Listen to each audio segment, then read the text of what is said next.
So here's the deal. I just got done with the Beyond Burger from TGI Fridays. I was going to make a review video on it. I've already eaten the burger. Here I am making the review video. Spoiler alert, I'm going to come right out right now and tell you exactly what I thought about it. I'm not going to hold back. This was the worst burger I've ever had.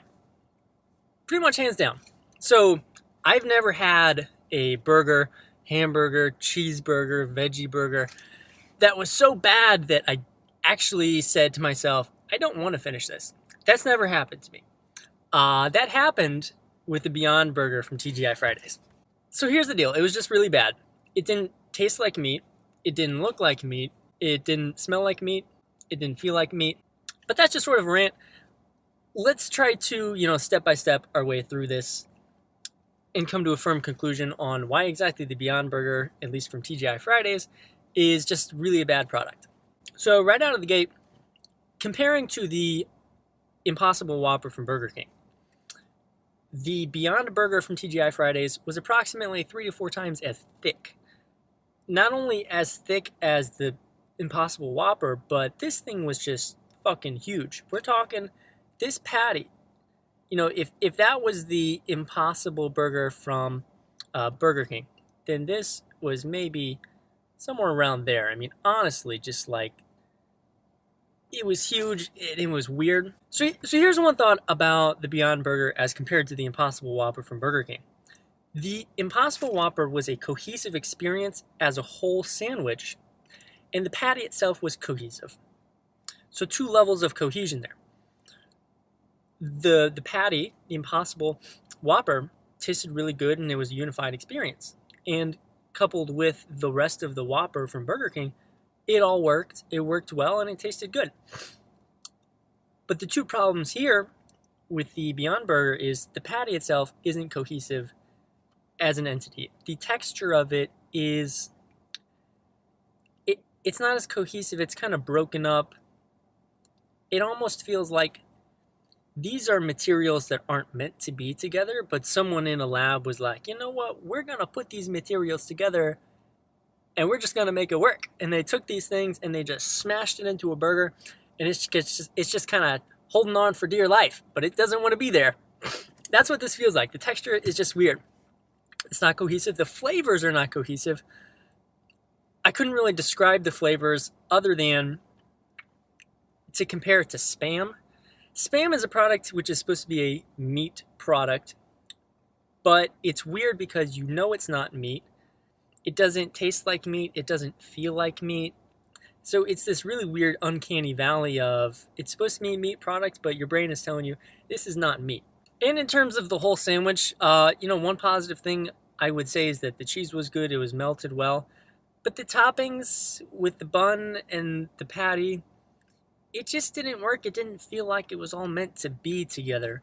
So an interesting thing about the Impossible Whopper was that the Impossible company that creates, these burgers, they sold it to Burger King. Burger King didn't create it. And the company tailored it to Burger King's taste. In other words, the Impossible patty was designed to taste like a Burger King product.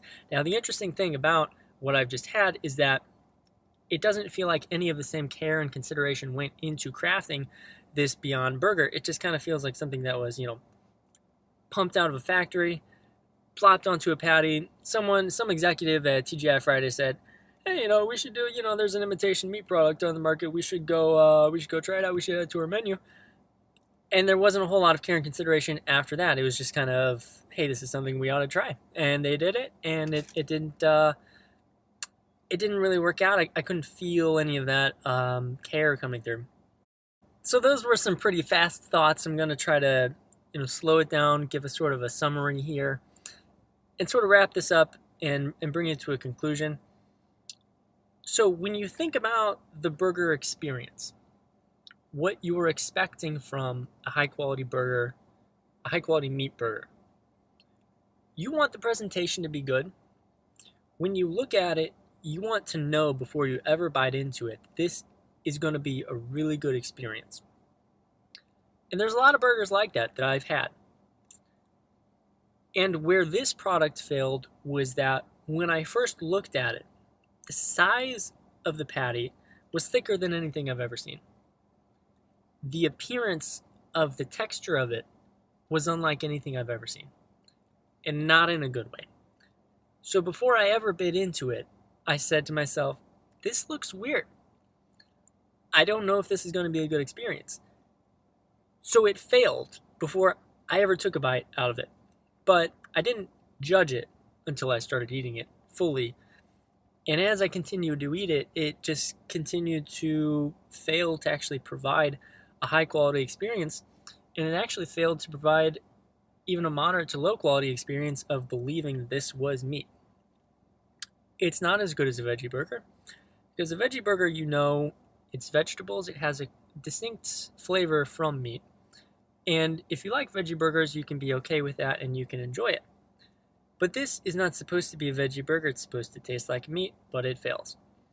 And it's a little concerning, because it's like one of the concerns I have is if people don't have the luxury of trying the Beyond Burger versus the Impossible Burger, and all they know about meat imitation products are the Beyond Burger, then I'd be a little concerned that they would develop a bad opinion about meat imitation burgers in general, when in reality, this isn't representative of what imitation meat can be.